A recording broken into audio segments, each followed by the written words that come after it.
পার যে ব্যালেন্সটা এটা কিন্তু ব্যালেন্স করতে পারবেন না, এভাবেই পড়ে যাবেন। আর আপনার এরকম একটা ব্যালেন্স যখন হয়ে যাবে তখন যদি আপনি চান যে আপনি আরেকজনের হেল্প নেবেন, মানে আরেকজন সাইকেল চালাচ্ছে তার হাত ধরে যাবেন, সেটাও পারবেন।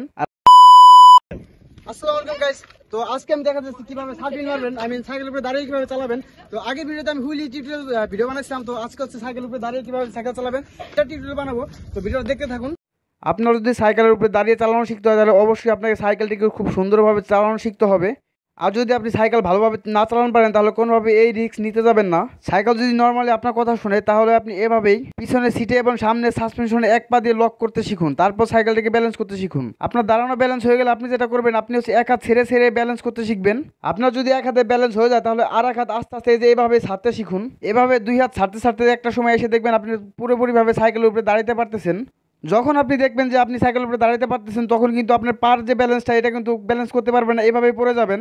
আর হ্যাঁ, পড়ে গেলেও কোনো সমস্যা নাই, আমাদের লক্ষ্য একটা সাইকেলের উপরে দাঁড়িয়ে চালানো শিখতে হবে।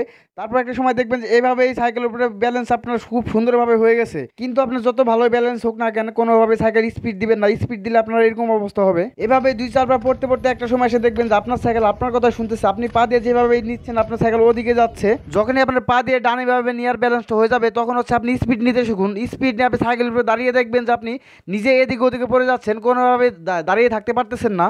তখন আপনি মাথার সব টেনশন বাদ দিয়ে সামনের দিকে তাকান, কোনোভাবে সাইকেলের সাসপেনশন দিকে তাকাবেন না। একটা সময় আসি এরকম একটা ব্যালেন্স হয়ে যাবে। আপনি লাস্ট স্টেপে যেটা করবেন, আপনি সোজা একটা ফাঁকা রাস্তা খুঁজে নেবেন, কোনোভাবে মানুষে ভিড়ে যাবেন না। তখন আপনি স্পিড নিয়ে সাইকেলের উপরে দাঁড়িয়ে সোজা চালাতে শিখবেন। দেখবেন একটা সময় আমার মতো এরকমভাবে সাইকেলের উপরে দাঁড়িয়ে দাঁড়িয়ে সুন্দরভাবে ব্যালেন্স করতে পারতেছেন। আর আপনার এরকম একটা ব্যালেন্স যখন হয়ে যাবে তখন যদি আপনি চান যে আপনি আরেকজনের হেল্প নেবেন, মানে আরেকজন সাইকেল চালাচ্ছে তার হাত ধরে যাবেন, সেটাও পারবেন। আর আপনাকে যদি হেল্প করার কোনো লোক না থাকে তাহলে আপনি যেটা করবেন, আপনি এভাবে কুত্তার মতো স্পিড নিয়ে সাইকেলের উপরে দাঁড়িয়ে মানুষ দেখে ফাঁকা রাস্তা দিয়ে এদিকে ওদিকে তাকিয়ে সুন্দর মতো সামনের দিকে আগাতে থাকবেন। একটা সময় এসে দেখবেন যে আমার মতো এরকম সুন্দরভাবে আপনিও সার্ফিনটি মারতে পারতেছেন, সাইকেলের উপরে দাঁড়িয়ে দাঁড়িয়ে সাইকেল চালানো পারতেছেন। আর হ্যাঁ, আপনি যত ভালোই সাইকেলের উপরে দাঁড়িয়ে চালান পারেন না কেন, আমি আপনাকে বলবো কোনোভাবে মানুষের মধ্যে এসব স্টান্ট করতে যাবেন না। আপনি ফাঁকা কোনো মানুষজন না এরকম একটা রাস্তা খুঁজে বের করুন এবং নিয়মিত সেখানেই প্র্যাকটিস করুন। আপনি যদি সাইকেলের উপরে দাঁড়িয়ে সাইকেল চালানো শিখে যান তাহলে আপনার অবশ্যই সাইকেলের উপরে দাঁড়িয়ে ঘোরা শিখতে হবে। আর ঘোরা শিখতে হলে যেটা আপনার করতে হবে সেটা পরবর্তী ভিডিওর জন্য অপেক্ষা করতে হবে। আর পরবর্তী ভিডিও দেখার জন্য অবশ্যই কমেন্ট বক্সে লিখে দিবেন যে এরকম ভিডিও আরও চান কিনা।